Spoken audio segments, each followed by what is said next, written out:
It's a pleasure. Thank you. Kiprono Kittony, National Chairman, Kenya National Chamber of Commerce. First of all, let me commend you on this extraordinary rise that you have created in the Chamber and really put it at the forefront, in my opinion, of economic diplomacy. Kip, how has the journey been so far, would you say? Thank you very much, Ali Khan, for your commendation. It's my pleasure. I want to say that running the Chamber has been a very fulfilling experience in the last 1 year and 3 months. I think there's several milestones that we have achieved. We set out to achieve them, and so far, so good. We are 1.5 months after our relaunch, and I would say we are firing on all cylinders. Because today, of course, is an agribusiness seminar, is it not? Yes.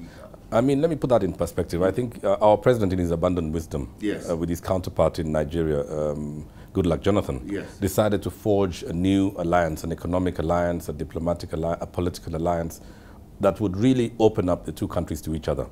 And what do you think about it? There isn't any logical reason why we haven't historically had any trade going on with Nigeria. And today is a big day because we have a delegation of 38 Nigerian business people, 21 civil servants, total delegation of almost 60 people who are in the country to discuss on a B2B platform provided by our Chamber of Commerce, as well as to have this bilateral talks with the government as part of the Joint Trade and Investment Council that is housed in the Chamber and chaired by Dr. Mwangi. That's excellent, and this is just one example. I think the new term is economic diplomacy, and I think you're the foremost economic diplomat for Kenya, and I really believe that. Now, we're always talking about intra-African trade. Is the Chamber primarily focused on Africa? What is the mandate? What are you trying to achieve here? Okay, let me put it into perspective again. I mean, the Chamber is part of a global movement in 177 countries on all 5 continents. It's a 415-year-old movement that began in Marseille, in France, in the year 1599. So the Chamber is a global movement, so it becomes a natural partner of government in its economic diplomacy agenda, because we do have a presence in 177 countries. Yes. Now, intra-Africa trade is a key focus of the Jubilee government. It's one that we have embraced, and it is one that we have worked robustly on. We've been to Ethiopia, yes, we've been to Nigeria, we've been to the Seychelles with the Minister Amina Mohammed. We are soon having visits to other countries in Africa. I believe Angola is the destination. We've done a delegation to Uganda, and I know that there's a big activation again in Tanzania in December of this year. There's a lot of trade to be done and a lot of investment that can be done in the continent of Africa, notwithstanding the economic blocks that exist. So you've created this wonderful platform like today with a B2B platform for businessmen. Are you finding people are executing? Are you finding that this is, or are we still too early to see that? Yeah, okay, I would say that there is a lot of activity. How much of that crystallizes, it's a bit early in the day to tell. But one thing I must say is that the Nigerians have taken the new cooperation robustly. They've taken it, they've embraced it. And we've seen a delegation here that is probably the largest, one of the largest trade delegations that we've seen, apart from last year's Morocco, where they had about 80 or 90 business people here. So it's too early to tell whether it's crystallizing, but I'm confident that there will definitely be deals struck. There's a lot of Kenyans who are also looking at Nigeria as a potential market to do business. And we are also looking at mission efficiency. We would like to see how much we can quantify from exercises such as this. And we are working with the Bureau of Statistics, with the revenue authorities, and with other relevant agencies of government to see that we can actually collect all the information so we can actually go to the president and say, this is the traction we have achieved this year. Kiprono, I know you've got ministers about to come in, so I'm not going to hold you up, but I want to once again say, really well done, and we are all proud and rooting behind you. Really, we are. Thank you, Ali Khan, also for your support. It's a pleasure. Thank you. So let me just start by saying that our president, in his very abundant wisdom, made the decision to take, for us as a business delegation, to accompany him on his state visit to Nigeria, reciprocating a state visit by the Nigerian president to Kenya. And for the life of me, I cannot understand why so many years after independence, there has been so little trade between our two great countries. One on the western shoreboard of Africa, and the other on the eastern shoreboard of Africa.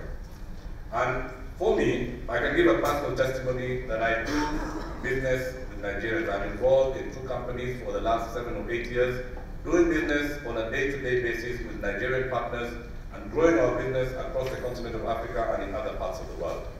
And my experience has been that Nigerian people are business savvy, they are worldly, they are informed, and they are very, very fast in thinking on their feet. So to me, it actually forms a very natural partnership between our two countries.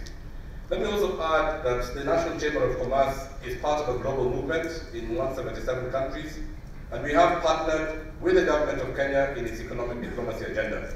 So it is our job to create that business-to-business environment where businesses in Nigeria can talk to businesses in Kenya, can talk to businesses in Algeria, in South Africa, and in the rest of the world, rest of Africa.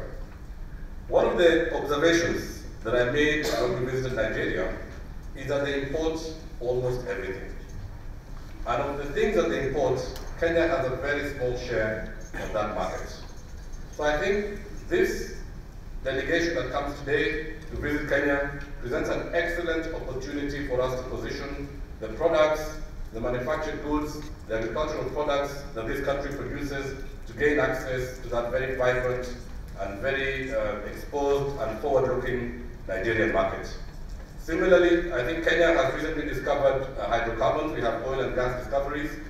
And Nigeria is a country that has been trading in oil for over 50 years. President Goodluck Jonathan challenged Kenya when he was here, when we had the state banquet at State House. He said to us, as you discover oil, don't forget all the things that you've been doing over the years, because there is a possibility oil money comes, gets into our pockets, and we forget that we were farmers, we forget that we were a tourist destination, we forget that we were a hub for financial services, and etc. It's a challenge that we've taken very seriously, and it's a challenge that we want to work together to gain the knowledge and the resources that Nigeria has in the many years that they've been trading in oil. So to me, basically what I'm alluding to is the fact that there is a natural partnership between Nigeria and Kenya. So for me, I want to say, High Commissioner, that we want to really appreciate, and Mr. Dangote, we really want to appreciate the fact that you've chosen to come here in such big numbers to do business with us and to interact with us. So I won't say much more, other than to say that the Trade and Investment Council that has been formed under the auspices of the Chamber of Commerce and chaired by Dr. James Mwangi is working. It is addressing issues. We've had two issues where there's a company from Nigeria that has been doing business in Kenya that was faced with challenges, and through the intervention of the Chamber, working in consultation with our government, we've been able to resolve part of those problems. Similarly, there is a Kenyan corporate publicly reported company, Scan Group, that has faced challenges in doing business in Nigeria. And we have severally made representation through the formal channels, and we believe, and we've been given the assurances at the very highest level, that again, the Nigerian government is working to ensure that Kenyan businesses can do business in Nigeria and thrive and enjoy the prosperity of the brotherhood that we are now building. The very final comment that I would like to make is that we would like to make an appeal once again to the government of Nigeria, formally to the High Commissioner, with respect to the banned goods list that is in Nigeria. Kenyans are ready, Kenyans are willing to go there and do business, but for as long as that the list of banned goods continues to be in force, it becomes very difficult for our products to penetrate the Nigerian market. So it's an issue that comes up time and again, and it's an issue, Mr. Dangote, Mr. High Commissioner, that we hope will be addressed in the shortest time possible, so that the partnership that has been developed at the very, very highest levels of government, at the very, very highest level of private sector intervention, can actually be made a reality in expanding trade and investment. Our President, Uhuru Kenyatta, again, in his very abundant wisdom, has given us a challenge. He said to the private sector he would like that in the first 6 months after signing the MOU in May of this year, that we increase business between Nigeria and Kenya by 50%. We are working to ensure that even if it's not 50, that we will have something to take back to him to say that we as the private sector in Kenya will have done. So we really want to take up the challenges, we want to work together, we want to build the cooperation, and we want to build on the partnership. So with those very many and few words, thank you.